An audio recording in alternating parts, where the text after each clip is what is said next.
ક્રેડાઈ ભરૂચની વાર્ષિક સામાન્ય સભા સાપુતારા ખાતે યોજાઈ હતી।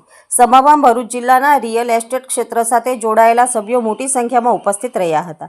સભાની શરૂઆત સ્વાગત પ્રવચનથી કરવામાં આવી હતી। ત્યારબાદ અગાઉની વાર્ષિક સામાન્ય સભા તથા જનરલ બોડી મીટિંગના મિનિટ્સને સભાએ સર્વાનુમતે મંજૂરી આપી હતી। પ્રમુખ નિશિતભાઈ અગ્રવાલ અને ચેરમેન રોહિતભાઈ ચદ્દરવાડા દ્વારા વર્ષ 2024થી વર્ષ 2026 દરમિયાન હાથ ધરાયેલા વિવિધ કાર્યો અને સિદ્ધિઓ અંગે વિસ્તૃત માહિતી આપવામાં આવી હતી। ત્યારબાદ સચિવ જિગ્નેશભાઈ કોરલવાલા દ્વારા 2 વર્ષનો પ્રવૃત્તિ અહેવાલ રજૂ કરવામાં આવ્યો હતો। તેમજ ખજાનચી અલ્પેશભાઈ ટોલાટ દ્વારા સંસ્થાના હિસાબો સભા સમક્ષ રજૂ કરવામાં આવ્યા હતા। આ કાર્યકાળ દરમિયાન ક્રેડાઈ ભરૂચે અનેક ઐતિહાસિક સિદ્ધિઓ હાંસિલ કરી છે, તેને બિરદાવવામાં આવી હતી। સભામાં વર્ષ 2024થી 2026ની કમિટીને વિધિવત વિસર્જિત કરવામાં આવી અને નવી કમિટીની રચનાની પ્રક્રિયા હાથ ધરવામાં આવી હતી।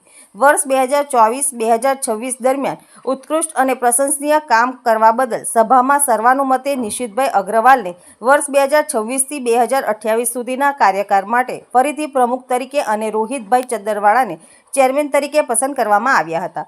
પુનઃ ચૂંટાયા બાદ પોતાના સંબોધનમાં પ્રમુખ નિશિત અગ્રવાલે આગામી 2 વર્ષ માટે સંસ્થાનું વિઝન રજૂ કરતા જણાવ્યું હતું કે ક્રેડાઈ ભરૂચને ગુજરાતની સૌથી મજબૂત અને સભ્ય કેન્દ્રિત રિયલ એસ્ટેટ સંસ્થા બનાવવાનો સંકલ્પ છે।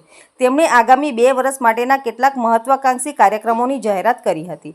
નવી કમિટી મુજબ ચેરમેન રોહિતભાઈ ચદ્દરવાડા, પ્રમુખ નિશિતભાઈ અગ્રવાલ, ઉપપ્રમુખ કિરણભાઈ મજમુદાર, બાબુભાઈ ખેની, માનવ સચિવ જિગ્નેશભાઈ કોરલવાલા, ખજાનચી અલ્પેશભાઈ ટોલાટ, સંયુક્ત સચિવ કૃણાલસિંહ દાયમા, નીરવભાઈ શાહ અને પિયુષભાઈ શાહ, મનીષભાઈ પટેલ, બાબુભાઈ પટેલ, કૌશિકભાઈ સોલંકી, જીમ્મીભાઈ જેમ્સ, ભાવેશભાઈ દેસાઈ અને અલ્પેશભાઈ હરિયાણી કમિટી સભ્ય તરીકે પસંદ કરવામાં આવ્યા હતા।